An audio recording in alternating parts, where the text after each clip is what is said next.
That's still wrong. It's too tight. What are you doing here? You've got it far too tight. What do you mean I've got it far too tight? Where are you going here? Come on, man. That was you. You can't leave it like that. Yeah, you fix it, would you? That was you. Don't get this with Tom. It isn't moving. Ronna's going to love this. Twisted it too much, have you? Is that what I've done? Oh, now that's right. Oh, God. Bring back Tom Julian. What are you doing? I mean, I'm not convinced by that. This is painful, like, isn't it? I'm not convinced. That's not right. It's too close. It's got to be... It's too close. Further back. Look at the headroom. Even on the top of your bonds, there's too much. I'm not even in there. Cool. I can't go any closer. Doing home. Chair. Oh no, I've put it the wrong way. I'm not convinced, but let's just do it. I'm going to be honest, don't really know what I'm doing. He was often a player that I would buy on Football Manager. It's already a terrible reason. From Jon Snow, Matt puts Dan's wardrobe to shame. You know nothing, Jon Snow. Look at him, the cat that got the cream. Ian Taylor said it was the worst thing he'd ever seen in his life. My theory on referees is you give them the nicest changing room in the stadium. This is the most bizarre thing I've ever heard. Hear me out. I cannot believe Gabriel Bondahor's That's crazy, That's isn't it? terrible. Yeah, we may well have lost listeners early doors again with a long-winded intro. Go, shoot. Hello, welcome back to the Villa View podcast with Chris Dolan on my right and myself, Dan Bardell. If you're watching via video, I don't know what we've done to the camera angle. Yeah. I'm imagining that there's going to be some horrific outtakes of me and Dolan trying to set the camera up. It's not gone well. Not gone well. Very close to Chris's face, I would say. So if you have got children watching this, a bit of parental guidance. Just be careful. You well? I'm all right, yeah. Yeah? How are you?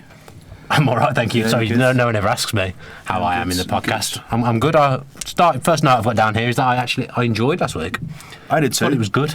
I was a little bit. I don't know. I said to you that it was a little bit of a Negative. It was a bit of a slog. It was just a bit of a slog. I felt after. I was kind of like, oof. But looking back, it seems to have gone all right. Gone okay. A lot of good comments on his comments. So. I mean, to be honest, most things to do with Villa in my life I've found a bit of a slog. So maybe I'm just accustomed to it by now, and it doesn't feel any different. It always helps when you're talking on the back of a victory. You know, yeah. always. Well, we've got that tonight, which is what I've got tonight. Last week was kind of we were trying to find positives, you know. I think we did. We managed to do that. I think we were relatively positive considering. Yeah, and I mean, like I said last week, I thought we played well against QPR, better against QPR than we did against Bolton. Yeah. That's how I saw it, but as always, much chirpier after 3 points. Yeah, good times. Got a little story for you to begin. A bit of Jackanory. My dad was watching the podcast. I haven't put this down in the notes. I've just remembered it. Right. My dad. Don't look at my notes like that. Sorry.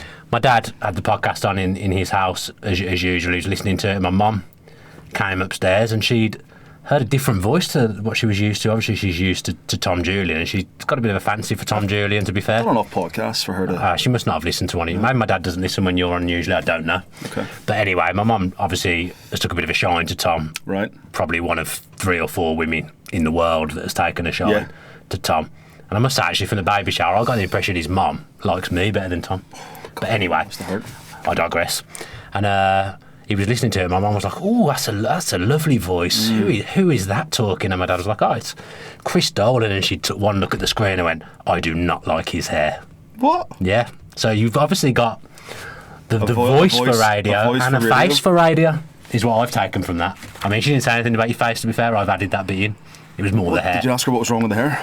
Well, I think it speaks for itself. I think the closeness of the camera tonight, I think it speaks absolute volumes. And also, I did put a tweet out after last week's podcast. Dolan made a big error last week. A few things I forgot last week. Not often on the Villa View that we look cool. You probably think I'm speaking for myself there, but in general, it's not very often that we look cool. And we actually had a question in from a celebrity last week. Yeah. And you didn't even put it in the podcast. Forgot. Sir Bradley Wiggins sent in a question. Obviously, loves the Villa View. Does he? Yeah. He does. He watches it. He does. Obviously, Chris Dolan's mates with Bradley Wiggins. I mean, to be fair, they've got a few things in common, i.e. hairstyle. And he sent in a question. You didn't use it. Why did you not put it in the podcast? I forgot. You forgot. And he called me a name when I told him I'd forgotten that I'm probably not allowed to repeat on air. Don't put it in. What was the question? Well, you've forgotten that as well. The question was, should we try and sign Tammy in January on a permanent because of his kind of... Because of how he plays. Recent form, yeah. Well, I'm going to be honest, Bradley, it's not the most inventive question. I like you, but he's not the most interesting or best of questions. At least he knows, one, he's on loan. Two, he obviously knows that he's scoring a few goals. So you're going to answer it for him now? I've completely slagged him off for no reason as well. Well, I'd love to sign him, but he's probably 25 million quid's worth. And probably if we're going to sign him, I would think it would probably be if we get up to the Premier League, and it'll be in the summertime. I can't see us doing anything in January. No, because we have him on loan until the end of the season. What my big preference would be a goalkeeper. Well, we're going to come on to that. That's made the notes. You won't be surprised to learn. So let's talk about the Bolton game. And as you've probably seen in the outtakes, we didn't get off to a great start trying to do this podcast tonight, but Villa got off to a great start on Friday. Yeah, but we kind of, it seems to be Dean Smith's philosophy. Get at them.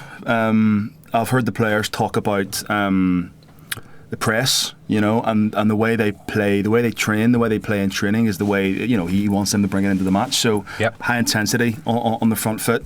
It was nice from the kickoff. I noticed that it wasn't just hoofed into the corner flag; it was played just to the right. So even from the kickoff, positive. There's a plan. But there's a plan. Yeah, I said, you know what? You've hit the nail on the head there, because turned and said to my dad when we did that kickoff, I was like, oh, that's never going to catch on.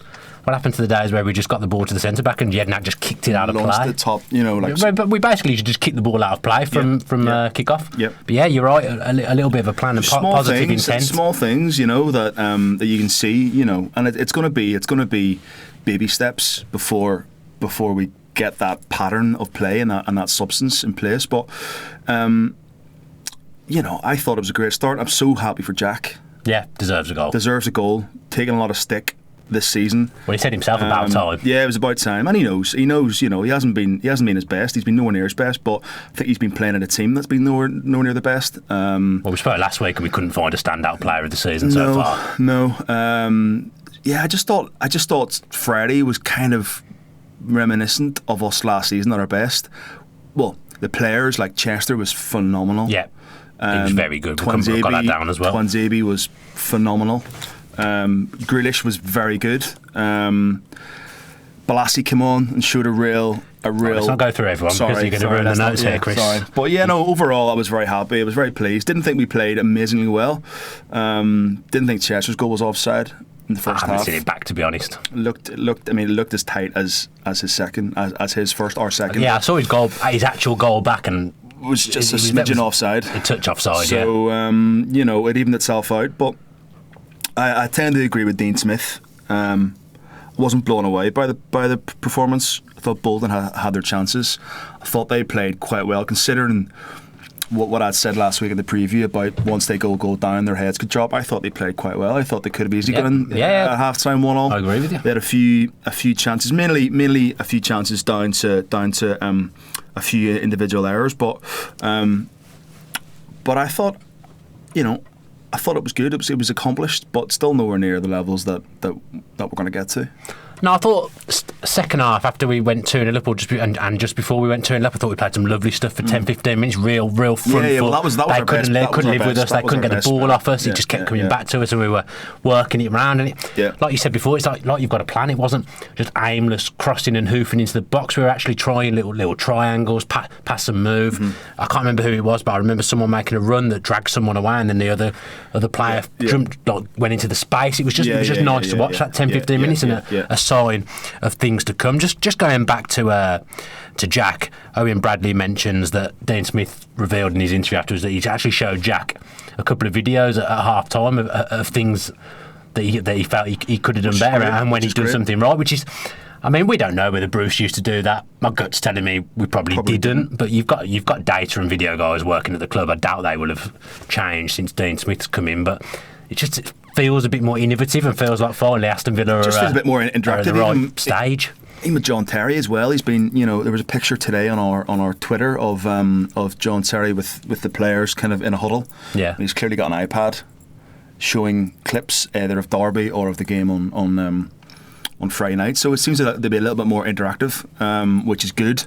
But I've never heard a manager say that in a post-match interview, showing clips. I'm sure it goes on. I'm sure it goes on. But did you watch the Amazon documentary with Man City? Yeah. I feel like I may have seen it in there. That what they were doing felt quite wouldn't- innovative, to be fair. That wouldn't surprise you. What they do. But is it's cutting edge. modern management, is it? You've got the modern managers, your course. Guardiolas, your Peps, your Klopps, who concentrate on every little detail. You've got your modern footballers and your modern managers, and they kind of go hand in hand. You look at now the best performing managers in the country, probably bar one or two, are all very well. They're young, they're up and coming, and they're forward thinking. The likes of Eddie Howe. Doing a great job at Bournemouth. So I think you're right. Is it nice to? The thing that I thought was nice about the first goal was Dean Smith again had previously mentioned, I've told Jack he needs to get into the box more. I want to see him running beyond those strikers. And then a few games later, you see that replicated. Yeah, it's just really nice to see, isn't it? Well, he did say that he felt that the players were very coachable and very receptive to what he's been saying.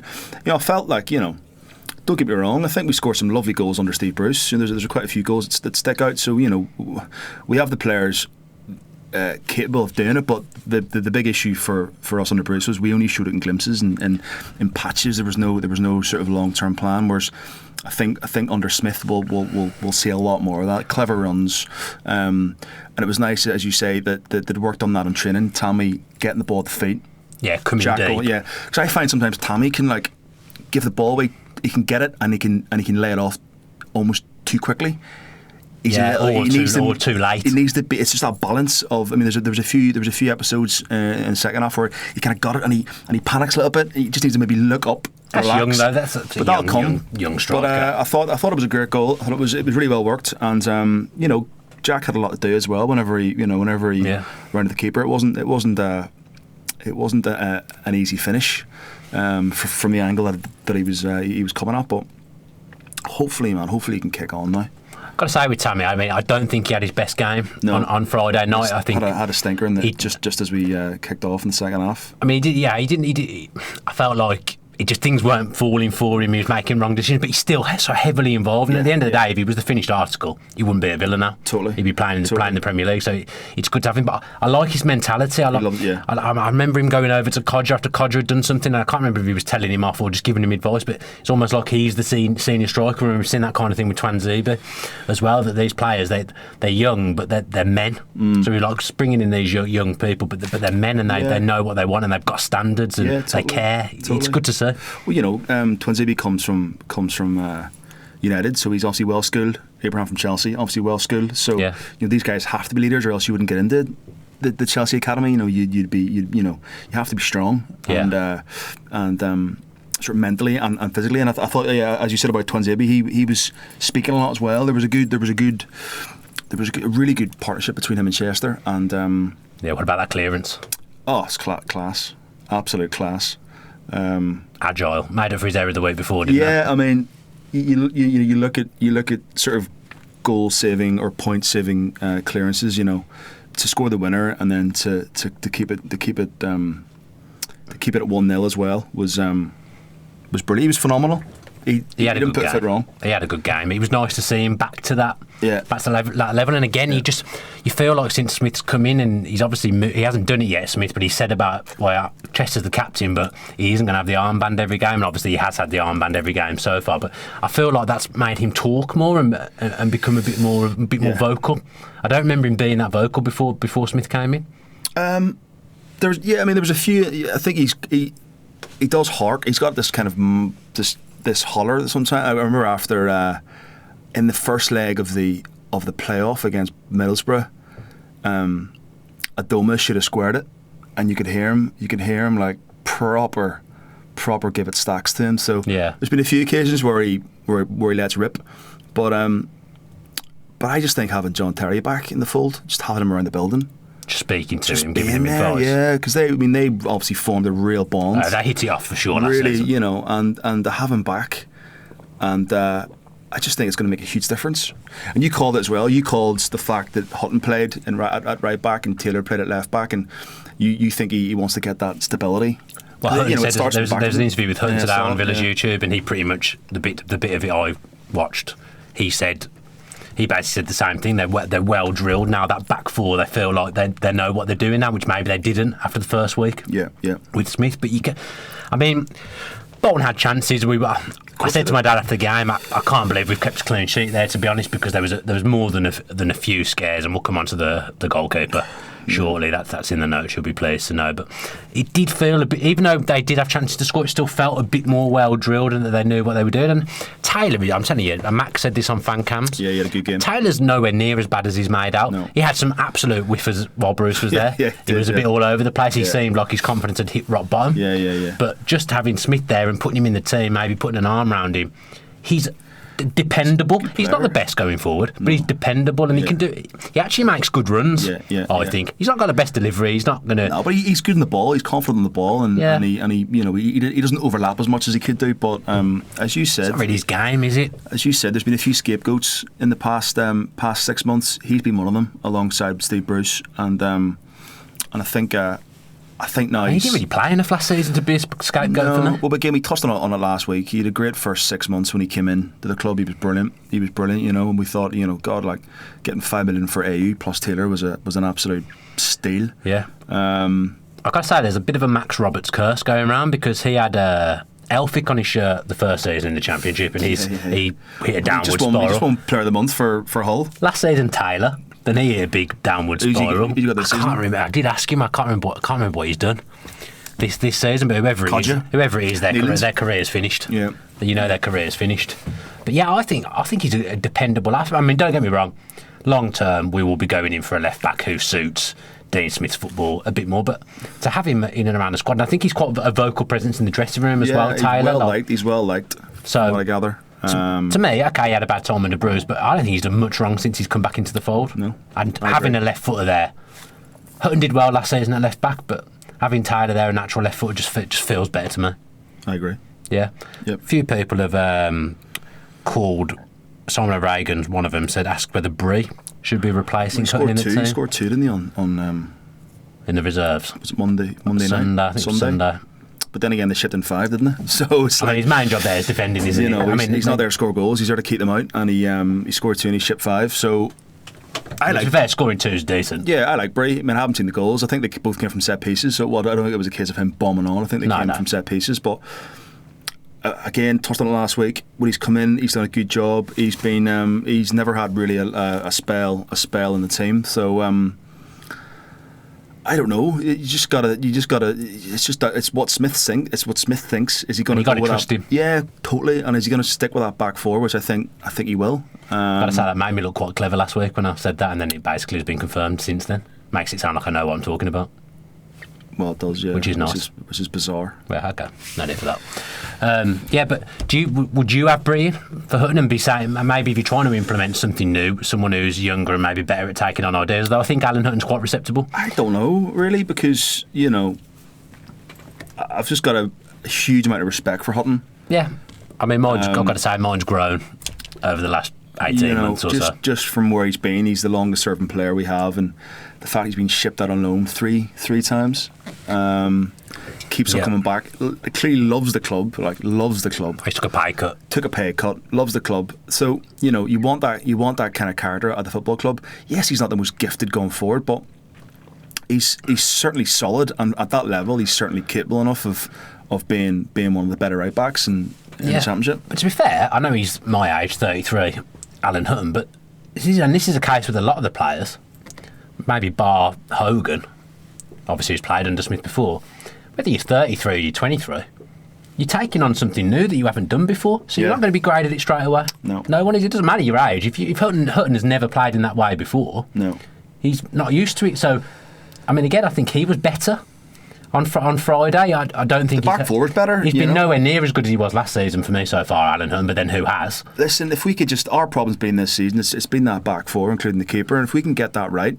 If we can get that consistency right, then we've got enough. We've got more than enough. We've got the best front six in the Championship without a shadow of a doubt. If we can keep it tight at the back, keep it well drilled, keep it simple, we should win more games than that, and keep more clean sheets as well.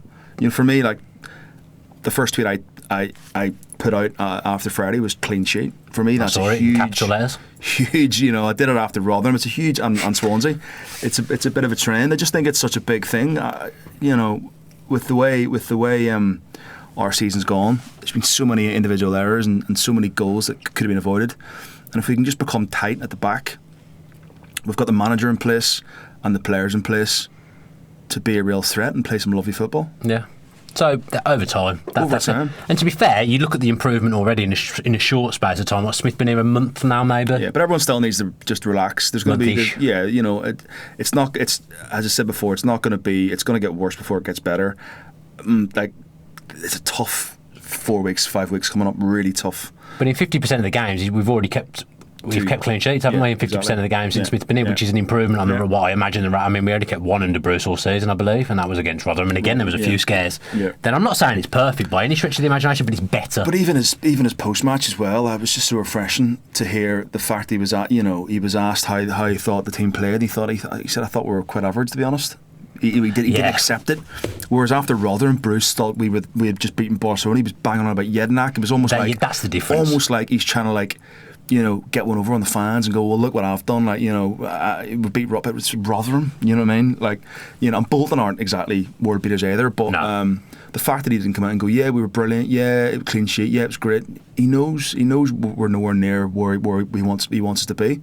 And that was refreshing to hear as well. That was good to hear, knowing that there's more to come. I can't remember who it was, but I saw something on Twitter basically that, and I think this is true towards the end of Bruce's tenure, certainly, that his interviews were almost used to have a go at the fans, but he was almost treating us as if we're stupid.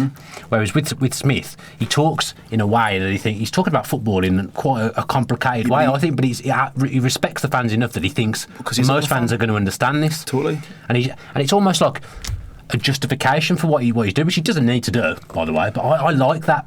It's nice to know why someone's done something and what the reasoning is behind why you've made a certain decision, and whether you think you've got a certain way of playing and you don't think the players have done it in a half and stuff. It's good to hear that. Well, it was good. I mean, regarding Balassi as well, the fact he left him out against Norwich, he left him out of the squad because he didn't think A, he was fit enough, and B, he didn't do enough against Swansea. So I'm staring at. I'm having this is going to bore people's senses, but you haven't plugged the battery in on the camera, so I'm worried about the battery going. So we might have to do a live battery plug in here. It's full. What's it say? What's the time it say out of interest? 100. I don't know. Well, your eyes are poor. Sorry for anyone listening. 6 hours and 8 minutes. 80 minutes on the battery. We're good. We're good for anyone who's worried. We were going to cut out 80 minutes. We should be okay. I know, but I'm sorry, but I was worried about it. Actually, I've put this down here. What? Plug in? No. Without Tom here, it's not nice having to be the grown-up. I don't like it. Well, I don't like it either. So. I don't enjoy it, Chris. I don't like to boss you around. I feel like you should be the more senior figure here. I just think you look a bit more senior than me. Well, I'm the so-called super sub. That's true. So why should I be? But if you ever want to make that step up, you've got to take on some responsibility, haven't you? Bigger booth. I mean, that's true. But a few calls for the bigger booth. Sorry for boring anyone that was listening to the podcast and enjoying it at that point when I felt we were on quite a roll, but I was worried about the battery. So let's go back to the notes. You've been trying to force this in. You've been trying to shoehorn this in. I was going to ask you about Codger, actually. No, we'll come on to that. But for about 20 minutes, you've been trying to shoehorn in the goalkeeper. Yeah. And I've put a few scares from Neyland. Just a few. But I've made an observation. Yeah. And you'll think back to the day here when we interviewed John Gregory. Yeah. Remember what he said about Michael Oakes? He said when Michael Oakes was in front of that whole end, he used to have the frighteners on him and we used to concede more goals and he'd make mistakes when he had the pressure of the whole end right behind him. Yeah. You put him in front of the North Stand where it wasn't as vocal and he was better. I feel like that's a bit of the case with Neyland because straight away at the start of the second half he makes a really good save, whereas in front of the whole end he came out and dropped a relatively easy claim and then just about managed to grasp it back. He had another error as well where he came out to catch it and it was going wide and it went out for a corner. That's the one. There's no excuse for that no matter where you are. I'm not saying there's an excuse, but what I'm saying is the pressure of the whole and getting to him a little bit. Because that's what John Gregory said happened to Michael Oakes. He better buck his ideas up because... you are a hard man. Yeah, but the guy's on decent money. He's on good money and he should be able to know where he's standing on the pitch. Like there's basic fundamentals. I get it. I get... Listen, I get the fact that it's going to be nerve-wracking and I get all that. But you should still be able to do the basics. No, okay, yeah, I get. And we're not like giving him unnecessary stick for a shaky clearance, which he does anyway. For a shaky clearance, I think his kicking's getting better. It's getting better, but it's just basic errors, fundamental basics that you should, no matter who you are, where you're playing, you should be able to do that, no problem. As a professional footballer. I mean, we should, as people doing a podcast, we should be able to set the camera up, but we're making errors there. Yeah, but I'm not a professional podcast. I don't know. You said you'd done podcasts before when you were trying to tout yourself for the sub role. You said to me you'd done podcasts before. It wasn't filmed. It's a lying on your CV. It wasn't filmed. It wasn't filmed. You were doing podcasts in your bedroom. No, it was just set up on a round table. Oh, okay, fair enough. For SoundCloud. I'd love a round table, mate, but we haven't got the capacity. No. But with the goalkeeper, one thing I do like about him, he's quick with his distribution. He rolls it out quickly, and I think he deserves credit for that. Yeah, I agree. Again, it's maybe something he should be doing anyway, but you can see he's been instructed, which is another thing from Smith, or the goalkeeping coach. He's being told to play that way, get it out quickly, let's get ourselves on the attack, which again... Get as far away from you as possible. I can't think of an instance where anyone in the team did a pointless hoof against Bolton unless they absolutely had to clear their lines. Yeah. Okay, everything's more measured now. Mm-hmm. It feels better. It's a better watch. It's more pleasant on the eye. And it's not perfect, but it's good. I think we should give a shout out to Neil Cutler. Yeah. I mean, mate, it's on the notes again. Well, just as we're talking about the goalkeeper, I think it was... We'll be interesting to see how that develops as well. Well, we're going to step away from the Bolton game. We'll come back to it, but you've led me into a little game that I've made here called... I couldn't think of a more inventive. It's a poor name, to be honest. Apologies for the name in advance. It's called Return of the Staff. So basically... Oh, right, okay. I've got it. I think I know where you're going with this. Okay, yeah. So Neil Cutler, for those of you who don't know, Villa's new goalkeeping coach, worked with Dean Smith before at Warsaw, but also played for Villa very briefly under John Gregory. He came on for about 5 minutes, and I didn't even have to look this up, which is pretty sad, against Middlesbrough in 2000. You knew? Yeah, I just knew that. I remembered it. He only played... He came on, Peter Enkelman was in goal that day and he got injured. Right. Or maybe David James got injured, but Neil Cutler was on the bench for some reason, so he was the third keeper at the time. Right. Neil Cutler came on, played 5 minutes, kept a clean sheet. And that was it? Because Rob Bishop said he's the only Villa goalkeeper that's got a 100% record playing for Villa. He's good Bish. Yeah, he knows stuff. He knows stuff like this. So Neil Cutler now worked with Smith at Warsaw, former Villa goalkeeper, is now our first team goalkeeping coach. I mean, I don't like usually to be petty about rivals, but it felt quite nice to steal West Brom's goalkeeping coach. Whatever West Brom wanted to keep him as well. Because it feels like they stole our goalkeeper a little bit in Sam Johnson, so nice to get one over them a little bit. But anyway, Return of the Staff, you probably get the idea here.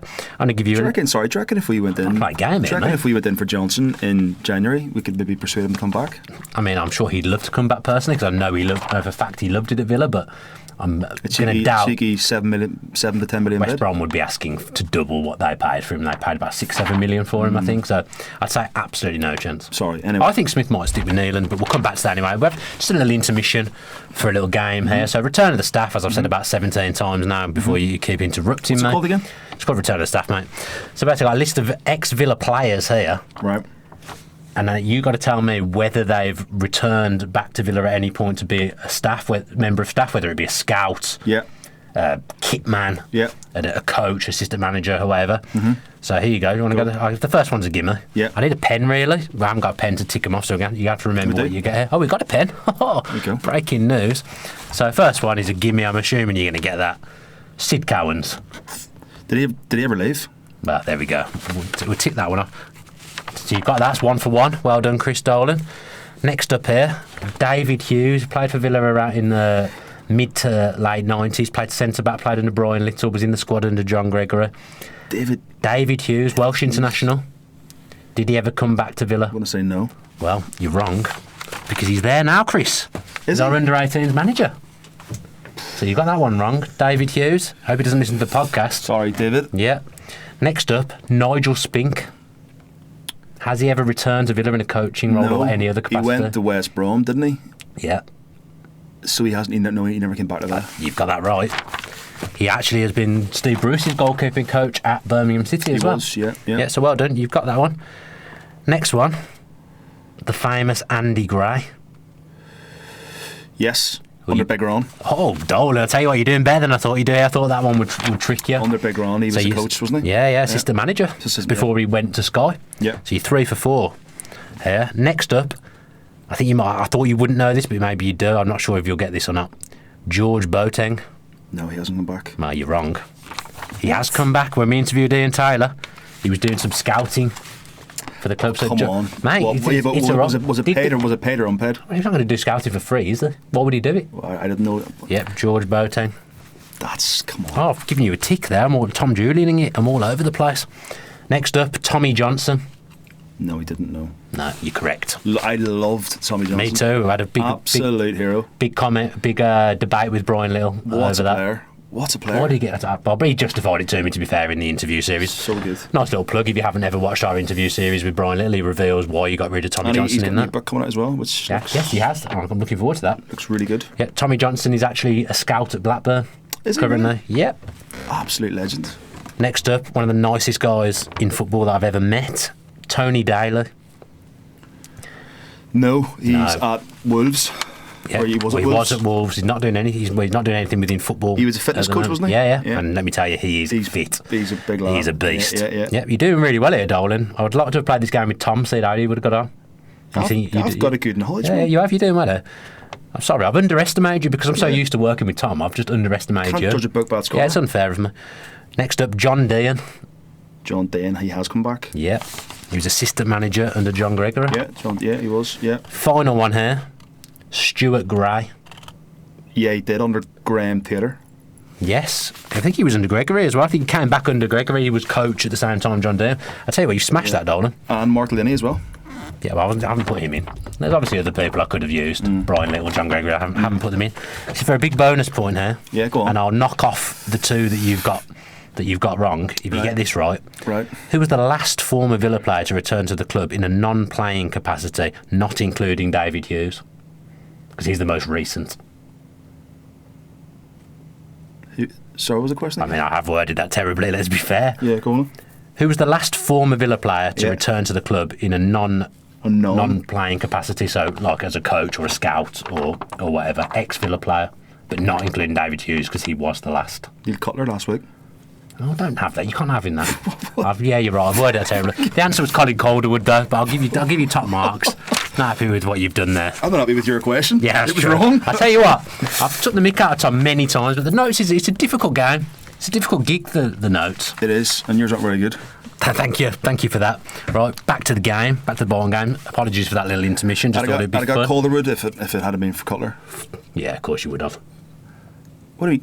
Is it obvious? Okay. I mean, you might have forgotten that Colin Calderwood used to play for Villa in my defence. No, I didn't. All right. Midfield three. So we finally got the midfield three that we've been asking for, that we've said. So Connor was in that deep role with McGinn and Grealish in front of him. Well, Grealish, but again, it felt like Grealish was a 10. Yeah. Again, rather than McGinn in the was midfield so three. good, wasn't he, on Friday? He's been very good the last month or so, So McGinn. good. I don't know where he gets his energy from. Oh, it's phenomenal. Like a Duracell bunny, he just runs and runs. What did you make of that midfield throw? I liked it. I mean, I thought when Connor managed to get a bit further forward towards the end of the game, he had a couple of shockers. Wasn't Whelan on at that? Was Whelan on at that point, maybe? Yeah, and then he stepped up and he was a little bit rusty with his left peg. But He made a couple of bad passes in the space of about a minute, I thought. But other than that, I thought he was good. And I don't know what Smith's trying to do. He's trying to obviously, with Connor having such a great left foot, and with Jack's runs and McGinn's runs, to have someone that can pick a pass, because he's got a better passing range than the other players that play there. Yeah, I mean, I think Bjarnason's really, really come into his own. I think he's been quality in the last sort of 6 months, and I think between him and Connor, I think it's a toss-up between him and Connor. I think who's gonna take that place, because I don't think he's going to play Jedinak. I don't think he's going to start Whelan, and I think it's between Conor Hourihane and Bjarnason. But also, if Jack and McGinn don't play, obviously Connor can play. I think McGinn and Grealish are like, it's a given. You know what I mean? They're going to be there in some capacity, but it's like, who do you fit around them? I think, as you said, I think you'll stick with Connor on Saturday. You think? I do, because I think he wants to get that consistency. Like the back four. Yeah. I think they'll stick with him on Saturday, see how it goes. But I mean, surely if it works on Saturday against Derby, that then continues. Yeah, I mean, the shirts, it's up for grabs. It's his to take. You like him in that 6 role? No, I prefer him a bit further forward, because he does take away the goal threat. It takes away the goal threat. It takes away what did he get first? 11, 12 goals last season, I think. And that, if you can have a midfielder like that scoring double figures. I mean, Jack should be aiming for double figures with his ability, to be honest. He should be. And this is probably what he said, it's about time you stepped up and scored more goals. End product. He said John Terry was banging on to him about it. He said, to be fair, I bet JT was doing that last season as well. Yeah. But it's interesting. It's an interesting one. I mean, it's a good headache to have, really. Yeah. You know, to pick on those 2 or 3, and even most teams would love a Jedinak. They'd love a Glenn Whelan at that level. I mean, if Steve Bruce goes anywhere, he'll be coming for him. Well, he was favoured for Southampton. What? Southampton, I read. Jesus, I can't see him getting back into the Premier League. I read Southampton. I saw Bolton he was linked with. Well, it's probably the kind of job I'd imagine him falling into now, that kind of realm. Yeah. I'll tell you what I liked about Connor being there, and I didn't think it was perfect. I think it's very much work in progress, but again, it's new ideas. The only way it's going to get any better is by playing it. Yeah. He moved the ball quicker than anyone else that plays there. It's like 2 touch, touch, boom, plays it, and it helps with the tempo of the game when you're coming forward. And I don't think the others that play there, even Bjarnason to an extent, I don't think they're capable of moving the ball as quick and as Connor moved it. Yeah. He made a lovely pass in there. I think it was in the first half. Arrowed it over to Codger. It was perfect. Yeah. And I just think he's got that range, like you've said. You look at Ryan Woods, who was playing there for Brentford. He had a very good passing range, a very busy player, and I think Connor's capable of being busy as well. I just think it's a good fit the way Smith wants to play football, and that as the defence gets better, the need for someone who's better defensively in that role, it becomes less. Yeah, well, on fan cams, a few of the guys were saying that it's nice to see us not playing with the DM. Yeah, and that's what I've been asking for. He's not a defensive midfielder, but as you said, if he can press and he can harry and he can pick a pass, you don't really need, because if the team's set up to press, then that's as good as, that's as good as having a designated DM. If that makes sense. Well, because you're going to have more of the ball, so you're not going to be doing as much defending. Exactly. So it'll be interesting to see if he sticks with the same guns, if he plays the same way he played at home, or if we tweak it for Derby. Yeah, I'm 50-50 as to what he'll do, because Derby are in such a good run of form. They are on a good run of form. Frank Lampard's done really well there. So it would certainly be interesting. But like you say, it's good to have. I mean, we don't know if Bjarnason's going to be fit. I'd say if Bjarnason's not fit, there's no decision to make. Like you say, I can't see him just chucking in Whelan or Jedinak. No, I think it's between the two of them. Jedinak's down as backup centre back, I'd say, till January. Yeah.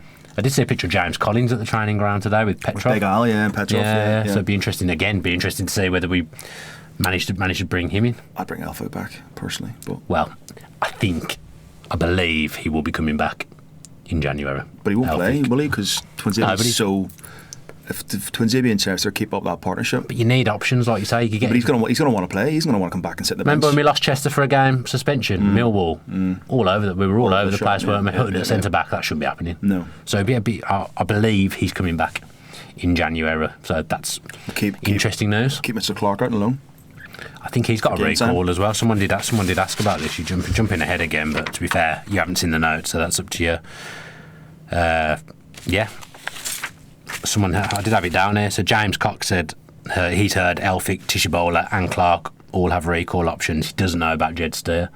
Tishibola's an interesting one. He had an interview. There was an interview with him last week or the week before, saying that this is his final kind of decision, really. I suggest it's not up to him, but you know what I mean. Like, this is it. He's not going to get another loan. It's going to be a permanent move. Yeah.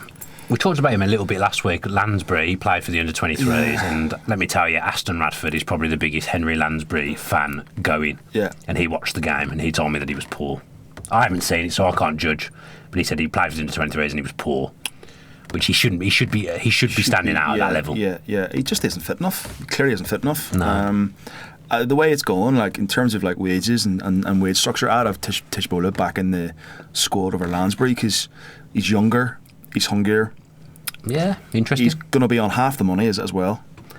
It's difficult to if Lansbury's on what we believe he is 45 grand, he isn't going to take a pay cut. No. He's not done anything since he's joined Villa, really. No. I'd suggest he'd be difficult to shift unless you're taking a heavy loss. or you're loaning him and you're paying a percentage of those wages. We're finally going to get Richards and McCormack off the books as well. Well, 85, 90, Richards will 90 definitely be gone at the end of the season. Again, he's not fit enough. Because Smith did name check him when he first came in, didn't it? Be interesting to see what happens in January, to be fair. There'll be movement. There'll be a lot of movement. Yeah, there will be. Be good. Someone who we bought in the summer quite like, Balassi came on and had a little cameo. Yeah, Very direct. He looked very rapid. direct. He looked quick. He looked way quicker than he has done any other time I've seen him this season. Yeah.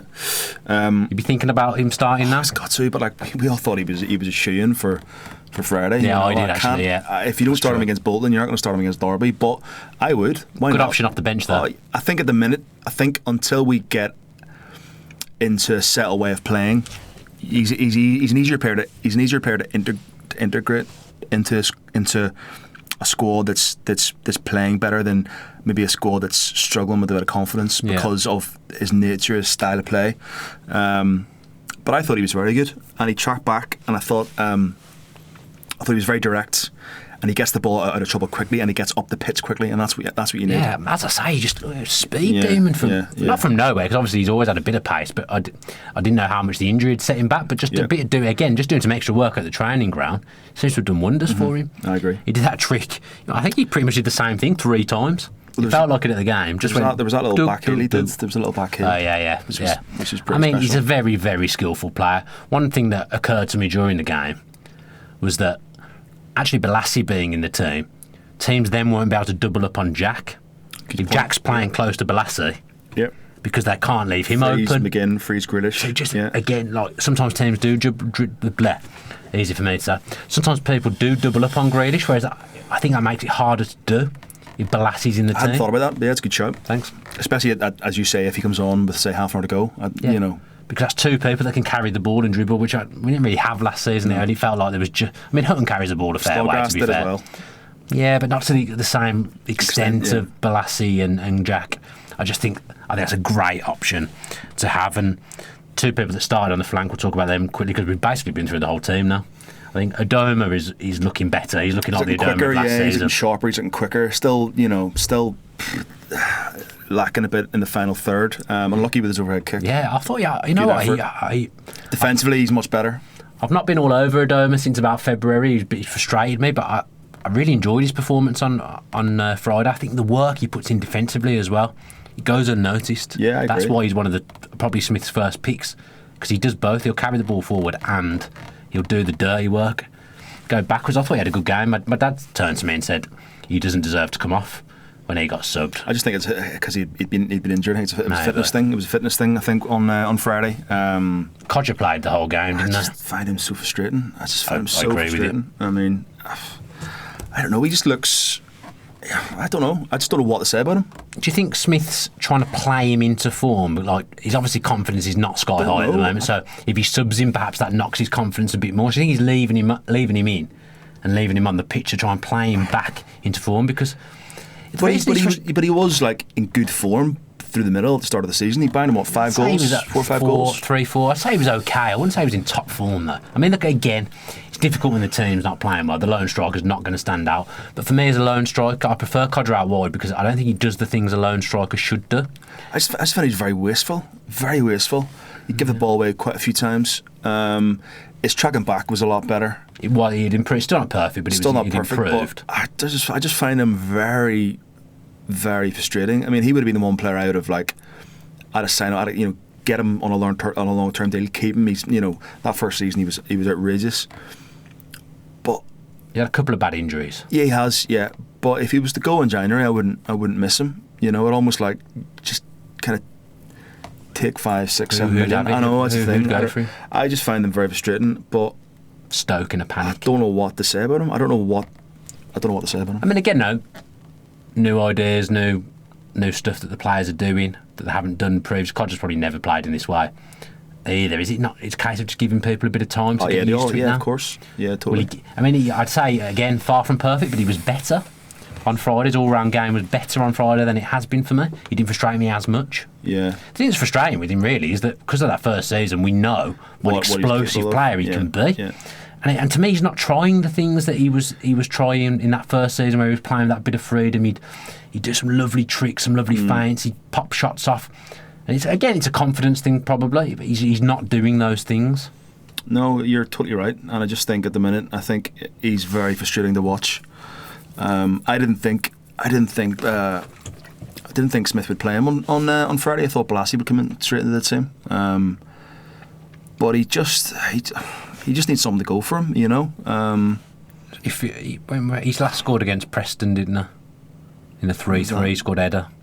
Yeah, he did. Preston to put us one up. So it's not like it's a million years ago that he scored a goal, is it? But it's just not happening for him at the moment. So, I mean, to be fair, you're not a massive fan. You're not hugely enamoured with him at the minute. It's not that. As I say, it's because I know he can be so good. So he frustrates me because I know he's got the ability, and sometimes his work rate can annoy me, and I imagine that annoys the other players. His body language as well can be a little bit, as well.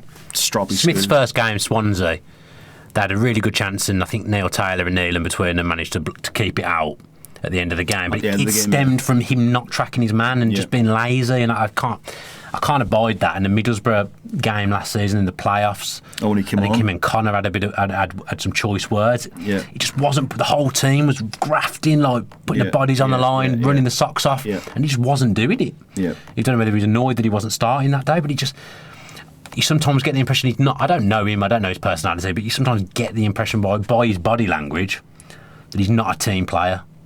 If he doesn't buy into that, I think he'll struggle. I mean, every team has one or two individuals. Oh, he's unique for sure. As you say, it's the frustration because we know how good he can be. Yeah. But he's had a couple of really bad injuries. So again, it's whether or not Smith will play him or not. He isn't going to start up top on his own because Abraham's got that's his jersey. But then where does Hogan fit in? He came on for 10 minutes. Where does it? Because he's a player Smith will want to get in the team, I would think. Well, he can't. He just can't get and he isn't going to get him in for the sake of getting him in.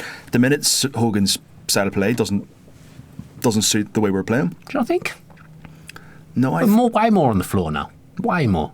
Yeah, but I think Abraham's got the all-round game because he does a bit of everything. But I mean, Hogan wouldn't have held up that ball on Friday the way Tommy did for Jack's first. No, but you'd like to think he'd be doing the thing that Jack was doing.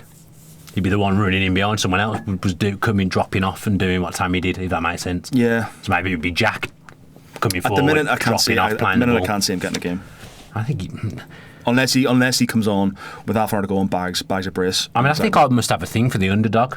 Because I just want him to do well. And same with Neelan. I was so desperate for him to do well. And last season, Hogan had a little patch there after Bristol. He banged in 4 or 5, on the bounce. I mean, Tammy could get injured, so you need options. And as I said, I don't think Codger gives you what you need. And I think he'd rather sit on the bench for Smith than sit on the bench for Bruce. That's the way I see it. I mean, I think Smith's not going to be he'll obviously be a Smith favourite because he did well under Smith at Brentford, but I don't get the impression he's like Bruce. Bruce really did have his absolute favourites who would, as soon as they were fit, they were back. And if you remember when Elphick got dropped for Terry, which ultimately was the right decision, Elphick had done so well those last couple of games, and he must have just thought, well, what do I have to do? Well, this season against Hull. Well, yeah. He's what more do I have to do to get a break under this guy? Yeah. So even though Smith will want to play Hogan, if Hogan does enough, he'll get in the team, but you don't ever see, I don't see two up front, so I'm guessing you don't either. No, at the minute, we've got too much quality on the flanks to have two up front. I mean, we've done well here because we've spent about 40 minutes. I mean, it took us a long time to set up, let's be honest, and we probably spent about an hour debating the battery whilst we were doing the podcast. Yeah. But I think we've unpicked the whole podcast is basically the Bolton game.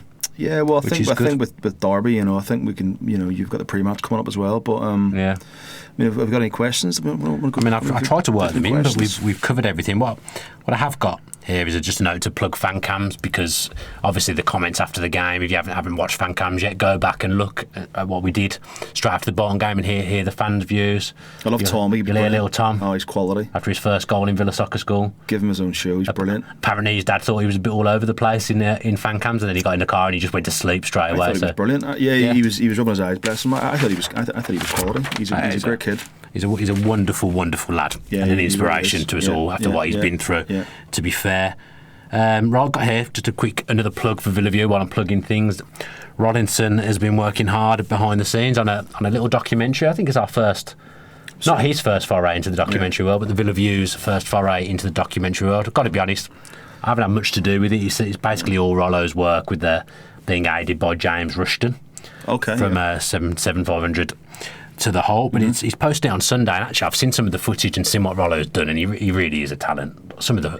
You'd think it was a proper TV show you were watching with the footage, and to be fair, unlike us too. Yeah, unlike us, to be fair, that's all about. How can this be the same channel? Yeah, it's all about to be destroyed when I record my voiceover for this documentary after this podcast. But yeah, it's a story about. You may not know this. I've got to admit, I didn't know this story. No. Tommy Ball, a Villa defender, was shot dead on the 11th of November in 1923. Tipped to play for England. Real tragic thing to happen. We believe he's the only professional footballer that's ever been murdered in England. That might not be right. It was. So yeah, real tragic. It wasn't an accident. No. But, I mean, I won't give the story away, but it definitely wasn't an accident. But just feels unreal that like a Villa player could just be shot dead. Yeah. You wouldn't have, well, we hope you wouldn't hear of anything like that happening nowadays. You just felt like there hasn't been as big a deal made of this over the years as there should have been. I'd never heard of it. No. Yeah. How many appearances did he make for us? I don't know. I think he'd only just got into the team, and he was tipped to play for England. I think it was quite a tragic thing at the time. But Dan's done documentaries.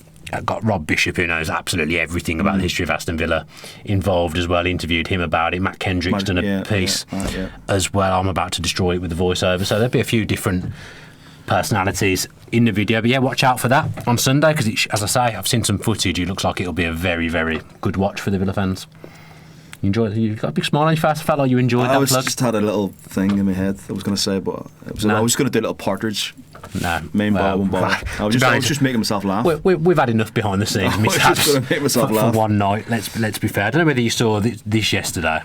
Do you see about the Birmingham player Christian Pedersen? Well, it took me about 50 watches to understand what he was actually saying. I mean, it wasn't clear, but I think we've got the gist of him basically saying. There was a banner of a Birmingham fan and Gary Monk with S02 on it.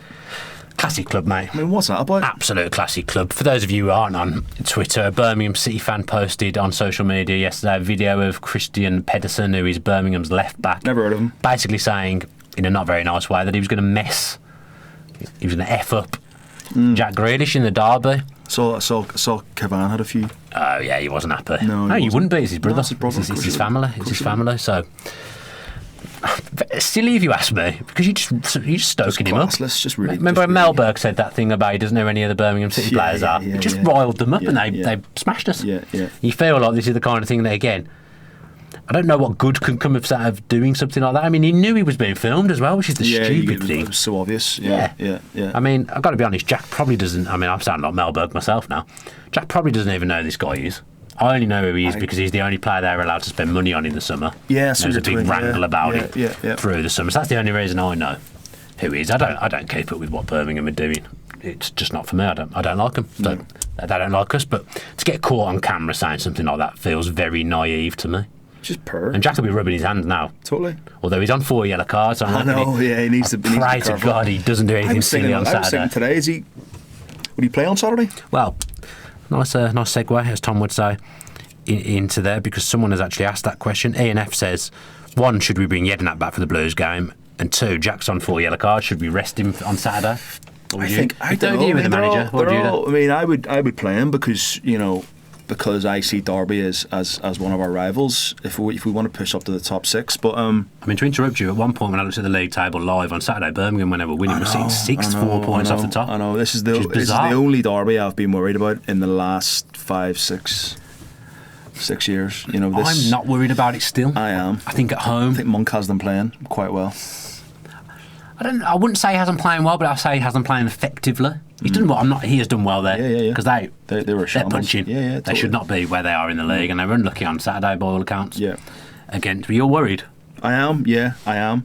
Don't worry about it yet. There's plenty to worry about before then. I'm just worried about the keeper. About you talk about pressure in the whole ends. How's he gonna cope on? We've not got the best record with keepers in Derby Day either, have we? No. I'm sure he'll be all right. He'll be okay. I'm not worried. Maybe I will be when it gets closer to the time. But at the moment, again, I think I'm more focused on the Derby game. But I wouldn't rest him. But you tell Jack to be careful. You would do, of course. Yeah. Yedinat wasn't in the team, was he? And then he came in for the Blues game and played really well. I wouldn't play him. No. You wouldn't have him for that game? Because it's not like different style now. Different style, man. He's not. Smith isn't going to want that. He doesn't play tenacious football. That's not his style. He No. plays the way he wants to play, and he'll stick to it, and that's the way it'll be. You know, regardless of who you're playing. I think his personnel. Yeah, of course you got to tweak it occasionally, but I think his personnel are going to line up against whoever they play, because that's the style of football that they play. Yeah. You know. I get you. I thought it was interesting because he wasn't in the team last season when we played them, and then he came in and he played very well. He wouldn't be fit enough either. He wouldn't be match fit. No, I'm not sure if he played in that closed door game last week at some point. I don't know whether he played in there. But yeah, we're not really going to talk much about the Derby game because we want you to watch the match preview. Mm-hmm. Basically, that will be recorded with me and Rollo later on in the week. A couple of questions here. Jack Luckhurst sends in questions quite regularly. Oh yeah, Jack, yeah. I think he says 3 positions to strengthen in January. I think that's too many, so I'm going to say give me one. I think I know what your answer will be as well. Goalkeeper, not left back. Kitman. Not a goalkeeper. I think Taylor's more than adequate. I do, but I was going to say, in the sense of having options, I think I'd pick left back because we only have one left-footed left back at the club. We haven't got any good goalkeepers at the club. We've got 3 bang average goalkeepers. I'm just doing my usual happy-go-lucky style that I'm hoping that Neelan's going to come good. So do I. Yeah, of course. I'm not saying you don't. He seems like a nice bloke as well. He seems like a really good lad, and I'm not slating his personality. I can only slate what I see on the pitch. Yeah. I'm not slagging him off personally. No. I would never do that. But from what I've seen, he just makes me very nervous. Yeah. That's fair enough. You made me very nervous in the podcast, but that's where you're touching everything. But you've been pretty good. So I noticed actually you've had your arms folded for most of the podcast because you were worried you were going to be told off. Tapping and air drumming and stuff. Yeah, you can't be doing that. No, not in the podcast. George Fowler, one more question. Will our early season form ruin our chances to get amongst it? No chance, man. No chance. No. I mean, the only thing I would say that might be a bit of a thing is it'll take a while for Smith to get the style of play and the way that he wants to play. But you look at Fulham last season, you look at the fact, you look at Fulham this season. Well, exactly. But you look at what at their run and even us as well. We were not doing an awful lot. We had patches of form, and then we dropped off big time over Christmas, and we really looked like we were sliding down again. And then all of a sudden Bristol City happened, and then it was. Yeah, that Christmas last year was horrible. So no, I think and and we thought like. I still think if we had beaten Norwich, beaten Bolton, beaten Hull, I think we would have scraped second place. Well, yeah, we would have probably had enough points. We would have had enough points with the way, Well, let's not dwell on that. But you know what I mean? So to answer George's question, no, I don't. I think there's loads of time to go, loads of games. I think even up until February, March, you're still in the mix. Yeah. Do you think the landscape of the league's different this year? It's the worst league. It's the worst league in terms of a standout team. Yeah, because Leeds are back top now, aren't they? Yeah, but there's a lot of chopping. Last year it was just Wolves. It was just Wolves all the way, and one of those teams are going to drop off. Derby dropped off last season. They sort of scraped it last minute. Leeds dropped off. They were flying under Christensen at the start of last season. So someone out of that top 6 is going to drop off. They will. Bristol dropped off badly after the cup run. Mate, it could be all change. So it's football. It's so many twists and turns. Just strap in. Just one final thought that's just popped into my head while you were talking. So obviously last year we were talking about having Bruce and having that experience to get yourselves over the line in the playoff situation. Obviously we didn't get ourselves over the line ultimately. Smith was very close last year with Brentford, so that they didn't quite make it. Yeah. So I'd say playoffs is a more realistic expectation than I can't see top 2. Yeah. He's got that experience last year of not making it. Do you think he'll have picked up and learnt things from not making it that can carry you forward and get you over the line because he knows maybe what he did wrong? It's a different beast, Brentford, the village is a different beast. Yeah. Fans have been good so far with him. Yeah, I think so. I mean, apart from there's been the odd Wally, but in general though, I think everyone's very positive. Yeah, and I think you're right. Will he learn? Yeah, of course he'll learn, because I think he'll learn every day. I think because I think he's going to learn on the job. He's a relatively young manager. Yeah, and he hasn't managed a club of our size and our stature, and unfortunately, Aston Villa can tend to destroy managers. I mean, if you can name me a manager that's left Villa and gone on to better things and bettered themselves career-wise, it's hard. I'd love to hear it. It hasn't happened in my time. No, I'm just actually thinking back. I mean, Tim Sherwood's on Sky tonight. Yeah, I wouldn't say he's bettered himself. O'Neill. Well, Did he better himself? Well, he kind of just left. He didn't get sacked. But then he went to Sunderland. He didn't do very well.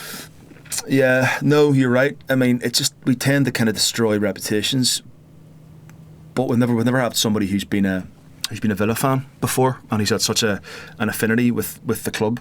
I class Brian Little and John Gregory as Villa we fans, haven't had that but they're not from the Midlands. Since we haven't had that they weren't since born Villa fans. No. Yeah.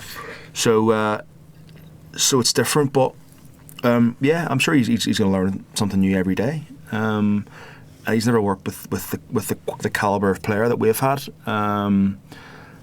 So it'll be interesting, but there's such a long way to go, man. John Terry could be key as well, because he ultimately will know what went wrong last season as well. Exactly. Yeah, I think like John Terry, I think he's the kind of like, he's the little gem, the wild card. No, it's just to have him in and around the place. I just think he's such an icon, and the players just loved him last year. They love him now as well. Yeah, and I bet he's getting some stick there. But they have him back as well. It's just I thought it was such a great move. Yeah. And the club obviously listened to the fans, because we wanted him back badly. We were crying out for him. I mean, I still like to have him on the pitch. He could play, yeah, he could play. But I think he's so far. He looks like he's taken to it well. So. Yeah. Long may it continue. Yeah, I think we'll end on that nice positive spiel from you. Thanks ever so much for watching this podcast tonight. Been a bit of a nightmare at times for us, I think I'd say, but I think overall we've held ourselves well. It's been alright. Yeah. I've got to shout out Conor Horan's dad watched the podcast. Yeah, you met Conor Horan's dad, didn't you? After the game? Well, I was leaving. I was standing beside him the entire QPR Wouldn't game. be the podcast if you didn't drop in a name drop. It's taking you an hour. Well, you were the first one with Wiggins, weren't you? That's true. You started it. Yeah, that's true. I mean, that came from you, but never mind. But anyway, let's not have a fight. He said that he loves the podcast and he watches. So big up to John Horan. Good job that we're very kind about his son then. Well, I think we're kind about most players. That's true. So we never rip anyone a new one except for you with the keepers. But. Well. Yeah, but anyway, so that's it. Yeah. Big up to John Horan. Thanks everyone that's watched, including John. Horan, if you listen via iTunes, if you could leave us a review, that would be great. Usual spiel with YouTube. Yeah. Give it a like, Shamrocks. subscribe with your post notifications on. If you're not already subscribed to the Villa View, leave us a comment below with your Shamrocks, as so often happens. Big Irish connection. Obviously, you'll probably be pleased that the man is next to me. On my right. Watch out for the documentary on Sunday. I'm sure we'll probably be doing some of the videos as well. We've got a preview coming up for the Derby game as well, so watch out for that on YouTube. Thanks again for all your support, and thanks for sticking with us tonight. It feels like it's been a bit of a funny one, and I'm imagining there's been some horrific outtakes at the start if you are watching via YouTube. So thanks very much. We'll see you soon. Up the Villa. Up the Villa. If you enjoyed that video, why not watch another? Click the video choices on screen now to go and watch them in full. Be sure to subscribe to the channel by clicking our logo there on the left. Easy peasy.